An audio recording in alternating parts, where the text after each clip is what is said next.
Let's briefly talk about basic authentication and why it's important. While for the purpose of our tutorials we use the local WP to push our static website right from our local computer, you can also use Simply Static on a WordPress website hosted somewhere. The problem you might face is that you now have two publicly available websites, your WordPress website and your static website.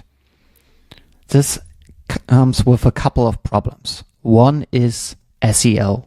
Duplicate content is a huge SEO problem we want to avoid at all costs. The other one is that you might want to restrict traffic coming to your WordPress website only to users that can edit content, for example, and serve all the others with the static website. However, you're just one click away to protect your WordPress website from public access. Go to Simply Static, Settings, Debug. The first settings sections you will see is Basic Auth.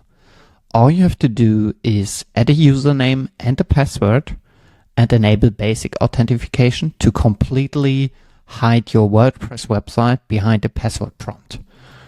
So add your username, add your password, enable Basic Auth, and save the settings. Once that's done, you will notice there's a password prompt popping up from your browser. So to log in to your WordPress website, you now add your user credentials and click Sign in. Okay, you're back to your WordPress installation, but now if someone visits your WordPress website, he will face the same password prompt you have seen, but without seeing anything related to the website. By adding your password credentials into the Simply Static settings, you'll allow Simply Static to authenticate before running a new export.